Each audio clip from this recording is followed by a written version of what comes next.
గత ఏడాది ఆంధ్రప్రదేశ్ రాష్ట్రంలో జరిగిన సార్వత్రిక ఎన్నికల్లో 21 స్థానాల్లో పోటీ చేసి జనసేన పార్టీ అద్భుత ఘన విజయం సాధించింది.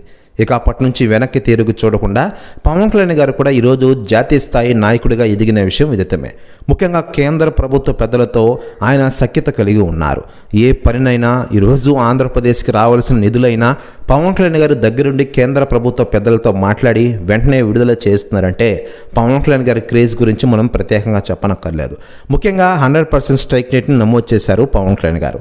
పిఠాపురంలో ఎమ్మెల్యే గెలిచి ఈరోజు ఆంధ్రప్రదేశ్ రాష్ట్ర డిప్యూటీ సీఎం హోదాలో రాణిస్తూ ఉన్నారు. కేవలం డిప్యూటీ సీఎంగానే కాకుండా పలు రకాల మంత్రిత్వ శాఖలకు కూడా ఆయన ప్రాతినిధ్యం వహిస్తున్న విషయం మనకు అందరికీ తెలిసిందే. ఇక ఇదిలో ఉండగా లేటెస్ట్గా అందుతున్న సమాచారం ప్రకారం టాలీవుడ్ స్టార్ హీరో జనసేన అధినేత ఆంధ్రప్రదేశ్ డిప్యూటీ సీఎం పవన్ కళ్యాణ్ గారికి ఇతర పార్టీ రాజకీయ నాయకులు, ఇతర రాష్ట్రాల సీఎంలు ఫోన్ చేస్తూ ఉన్నారట. అయితే తాజాగా అందుతున్న సమాచారం ప్రకారం ఆంధ్రప్రదేశ్ డిప్యూటీ సీఎం పవన్ కళ్యాణ్ గారికి ఉత్తరప్రదేశ్ సీఎం యోగి ఆదిత్యనాథ్ గారు ఫోన్ చేశారట. ప్రస్తుతం జరుగుతున్న పరిణామాల గురించి ఇరువురు చర్చించుకున్నారట. కుంభమేళా గురించి కూడా చర్చించుకున్నారట. ప్రెస్ యూనిట్స్ కూడా తెగ వైరల్ అవుతుండగా కుంభమేళాకి పవన్ కళ్యాణ్ గారు ఎంట్రీ ఇవ్వనున్నారట. ప్రెస్ యూనిట్స్ కూడా తెగ వైరల్ అవుతోంది ఆంధ్రప్రదేశ్ రాష్ట్ర రాజకీయాల్లో.